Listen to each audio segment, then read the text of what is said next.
حضرت حاجی امداد اللہ مہاجر مکی رحمۃ اللہ علیہ، جن کے لاکھوں کروڑوں مریدین آج بھی زندہ ہیں. تو حضرت حاجی صاحب رحمۃ اللہ علیہ کے پاس اگر مریدین آتے اور وہ مریدین فقر و فاقہ، رزق میں کمی، تنگی کی شکایت کرتے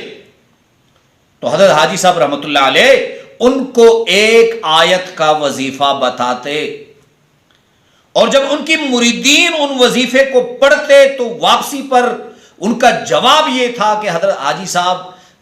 جو فقر فاقے کی پریشانی تھی، مختلف پریشانیاں تھی، اللہ رب العزت نے اس ایک آیت سے ہماری پریشانی بھی دور کر دی، اور اللہ رب العزت نے ہماری فقر و فاقہ اور مالی پریشانیاں، جس نے ہمیں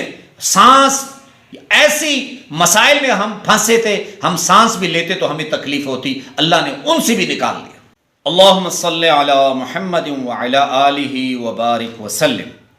لاکھوں کروڑوں درود و سلام امام الانبیاء شافع محشر محمد مصطفیٰ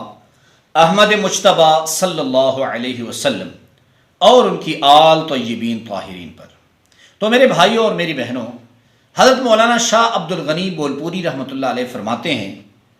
کہ حضرت حاجی امداد اللہ مہاجر مکی رحمۃ اللہ علیہ تھانہ بون لاہور سے چلے ہندوستان کی طرف. اس وقت متحدہ ہندوستان تھا، اور حضرت حاجی امداد اللہ مہاجر مکی رحمۃ اللہ علیہ یہ وہ شخصیت ہیں کہ بریلوی مکتب فکر کے اکابر بزرگان دین اور دیوبندی مکتب فکر کے اکابر بزرگان دین، یہ سب حضرت حاجی امداد اللہ مہاجر مکی رحمۃ اللہ علیہ کی مریدین ہیں. تو بہرحال حضرت حاجی صاحب رحمۃ اللہ علیہ تھانہ بول لاہور سے چلے، اور ہندوستان کے ایک گاؤں میں ایک بڑے چودھری جو حضرت حاجی صاحب کے مرید تھے ان کے ہاں پہنچے. چودھری صاحب بڑے خوش ہوئے. کھانا اور اکرام کرنے کے بعد، طعام کھانے کے بعد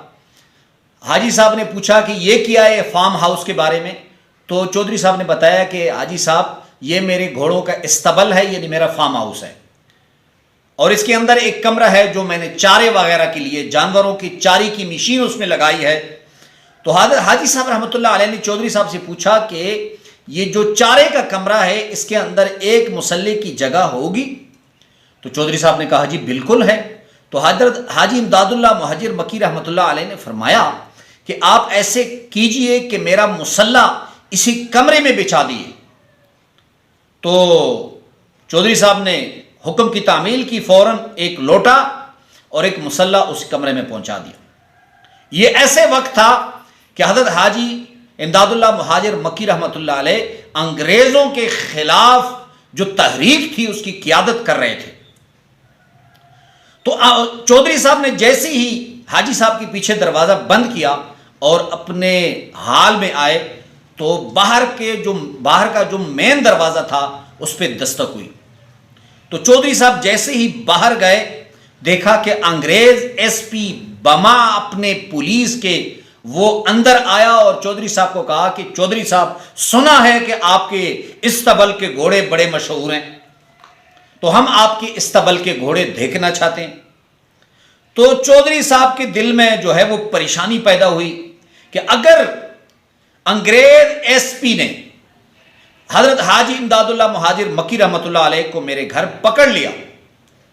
تو مجھ سمیت میرے بیٹوں کو بھی سزا ہوگی، جائیدادی بھی چھین لی جائے گی، ساری عمر جیل میں گزارنی پڑی. اور دوسرا، اگر حاجی امداد اللہ مہاجر مکی رحمۃ اللہ علیہ کو میرے گھر سے پکڑا تو یہ بھی میرا نقصان ہے کہ میرے پیر کو میری گھر سے پکڑ لیا. بہرحال انگریز افسر کو ہاتھ سے پکڑا اور استبل میں لے کر گئے، اور انگریز افسر نے استبل کے گھوڑوں کی طرف دیکھا ہی نہیں، سیدھا اس کمرے کی طرف چلے جہاں حضرت حاجی صاحب رحمۃ اللہ علیہ عبادت کر رہے تھے. انگریز نے دروازہ کھولا اور اندر دیکھا کہ کمرے کے اندر مصلی بچھا ہوا ہے، لوٹا سامنے ہے، لیکن کمرے کے اندر کوئی موجود نہیں. انگریز آفیسر نے اچھی طرح دیکھا اور پھر چودھری صاحب کی طرف متوجہ ہوئے اور کہا کہ چودھری صاحب یہ اس وقت لوٹا اور مصلی یہاں کیا کر رہا ہے؟ تو بہرحال چودھری صاحب نے کہا کہ یہ ہم کچھ نماز مسجد میں پڑھتے ہیں اور سنت وغیرہ جو ہے اس کا اہتمام ہم گھر میں کرتے ہیں۔ انگریز افسر رخصت ہوا اور کہا کہ ہماری خواہش ہے کہ اگلے بجٹ میں اتنا حصہ رکھیں کہ آپ کے استبل سے ہم گھوڑے خرید سکیں۔ چودھری صاحب نے انگریز افسر کو رخصت کیا اور سیدھا واپس آئے، دروازہ کھولا، دیکھا کہ حضرت حاجی امداد اللہ مہاجر مکی رحمۃ اللہ علیہ اسی مصلی پہ بیٹھے ہوئے عبادت کر رہے ہیں۔ چودھری صاحب نے پوچھا کہ حاجی صاحب جب انگریز افسر آیا تو آپ کہاں تشریف لے گئے تھے؟ حاجی صاحب رحمۃ اللہ علیہ نے فرمایا کہ بھائی جب اللہ نے انگریز افسر کو اندھا کر دیا تو اس میں میرا کیا قصور ہے؟ بہرحال اتنے بڑے اللہ کے ولی حضرت حاجی امداد اللہ مہاجر مکی رحمۃ اللہ علیہ، جن کے لاکھوں کروڑوں مریدین آج بھی زندہ ہیں، تو حضرت حاجی صاحب رحمۃ اللہ علیہ کے پاس اگر مریدین آتے اور وہ مریدین فقر و فاقہ، رزق میں کمی، تنگی کی شکایت کرتے